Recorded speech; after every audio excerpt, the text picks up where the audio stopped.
بسم اللہ الرحمن الرحیم۔ آخرت میں عذاب کن لوگوں کے لیے ہے؟ فہرست موضوعات تفہیم القرآن جلد ششم، عنوان آخرت، صفحہ 86۔ سأل سائل بعذاب واقع للکافرین لیس لہ من دافع۔ مانگنے والے نے عذاب مانگا ہے، وہ عذاب جو ضرور واقع ہونے والا ہے، کافروں کے لیے ہے، کوئی اسے دفع کرنے والا نہیں۔ سورہ معارج حاشیہ نمبر 1۔ اصل الفاظ ہیں سأل سائل۔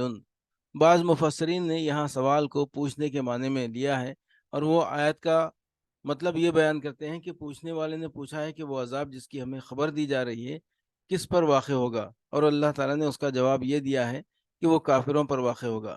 لیکن اکثر مفسرین نے اس جگہ سوال کو مانگنے اور مطالبہ کرنے کے معنی میں لیا ہے۔ نسائی اور دوسرے محدثین نے ابن عباس رضی اللہ عنہ سے یہ روایت نقل کی ہے، اور حاکم نے اس کو صحیح قرار دیا ہے کہ نضر بن حارث بن کلدہ نے کہا تھا کہ اللہم ان کان ھذا هو الحق من عندک فامطر علینا حجارۃ من السماء او ائتنا بعذاب علیم۔ سورہ انفال آیت 32۔ خدایا اگر یہ واقعی تیری ہی طرف سے حق ہے تو ہم پر آسمان سے پتھر برسا دے یا ہم پر دردناک عذاب لیا۔ اس کے علاوہ متعدد مقامات پر قرآن مجید میں کفار مکہ کے اس چیلنج کا ذکر کیا گیا ہے کہ جس عذاب سے تم ہمیں ڈراتے ہو وہ لے کیوں نہیں آتے۔ مثال کے طور پر حسب ذیل مقامات ملاحظہ ہوں۔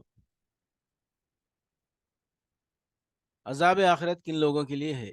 فہرست موضوعات تفہیم القرآن جلد ششم، عنوان آخرت، صفحہ 281۔ سورہ مطففین آیات 10 تا 17۔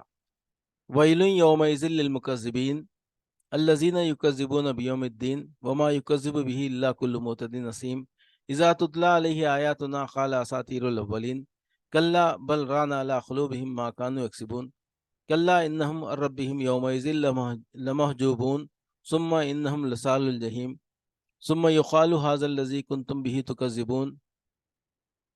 تباہی ہے اس روز جھٹلانے والوں کے لیے جو روز جزا کو جھٹلاتے ہیں اور اسے نہیں جھٹلاتا مگر ہر وہ شخص جو حد سے گزر جانے والا بدعمل ہے۔